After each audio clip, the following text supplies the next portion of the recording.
miss you, Mommy. I miss you, Mommy. I miss you, Mommy. Oliver, where are you?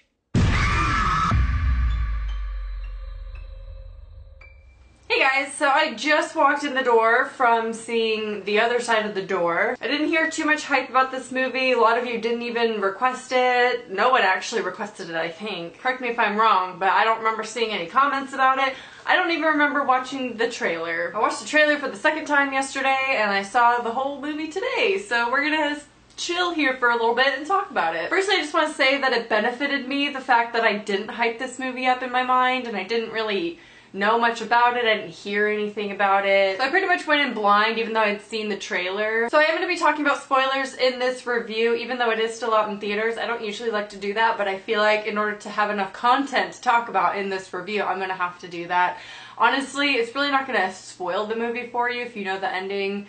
That's personal opinion though, so maybe if you don't like to know endings, then don't watch when I tell you not to watch. But I will warn you guys, so you can always count on me for that. This movie just came out yesterday. It is about a couple who live in India and they decide to raise a family in India. He's there for antique trading. Now I do like that this is set in India, however, it doesn't really make anything that different. You know, if maybe it was an Indian couple, I would like to see more people of color and different cultures in movies, but I did like how this had a lot of Indian culture and it showed a lot of people that live there, and it's really beautiful in that way. Generally though, this is about two white people, so there, yeah. So basically what happens is they lose their son. He dies in a car accident that happens to her, her daughter, and her son. The car is filling up with water. She has to make the decision whether to save her daughter or her son. She decides to save the daughter. This scene was actually one of my favorites of the movie. It was the most panic-ridden scene moment in my life. I actually had to remove myself emotionally from that scene a little bit because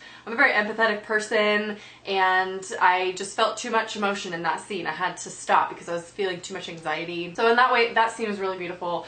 Cut to, it's her 6 years later, her and her husband and her daughter. She basically has so much sadness and just can't take life anymore, and it just basically, that's the main plot of the movie. Now, their housekeeper, nanny, live-in nanny, Piki, she says, what if I could allow you to speak to your son one last time, and tells her about this hidden temple that is in the South India. So she goes there, but she is warned, do not open the door. What does she do? She opens the door. What comes out? Who the heck knows? So I'm gonna start reviewing as far as a general overview, and then I'll let you know what I thought about the ending and talk about the ending a little bit more with spoilers, so I'll let you know when I'm gonna move on to that. But generally, this movie was okay. I would give it maybe a 7 out of 10. Maybe. It had some continuity issues, it had some plot issues, a lot of the storyline was not realistic at all. You can't just dig up someone's body and burn it. Maybe you can where they were, but they needed the son's ashes in order to speak to him on the other side of the door. So this movie was not perfect by any means. Some of the horror aspects were really good. The guy who played Mama is actually playing the mother of death, or whoever this woman is that they released from the temple. He actually plays her as well. So I liked and didn't like that at the same time. I liked it because he's creepy. He can do creepy. He is an amazing body contortionist person. However, it kind of felt like Mama was coming at me in the film, and I don't know if I like that. They weren't different at all. The motions were the same. It just felt a lot like Mama. So given that, the horror elements weren't all that great. They had a few moments that were like really kind of scary, but the jump scares. Honestly, I think this film is kind of a generic horror film. There's not too much special about it. There's a lot of jump scares, and I hate them, as you guys know, and especially jump transitions.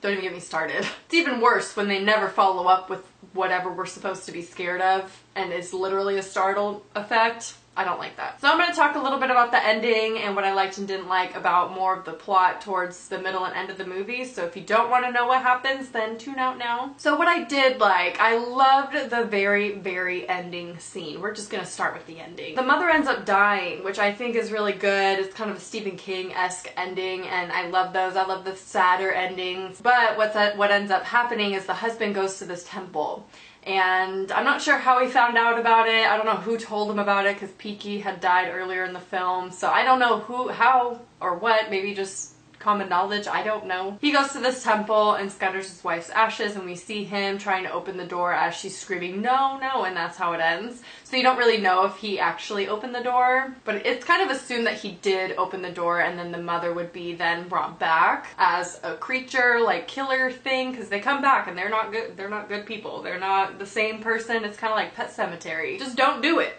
Yeah. I liked Peaky's moment when she ends up dying, and when they discover her in the water, that had a very like The Ring vibe to me, which I loved. It was really cool. She looked really scary in the water. I feel like the scares were kind of inconsistent, because at one moment, like when her daughter's possessed, it's like a wide mouth face, but there's nothing on the face. It's really weird. I can't explain it, but it's like very smooth.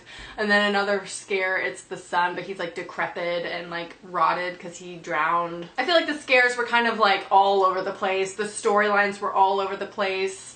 And, you know, they could have simplified the movie a lot, I feel. I would wait, if you're wondering to see it or not, I would honestly wait to rent it or see it, you know, another time. Don't spend your money on it right now. I don't think it's worth seeing in theaters. None of the scares or anything were not worth seeing on the big screen with the audio. If you've seen this movie, let me know your thoughts down below, and I'm really excited about all the horror movies coming up. I'm seeing Cloverfield next Friday, so that review will be up really soon. But I hope you enjoyed, and I will talk to you guys soon. Bye.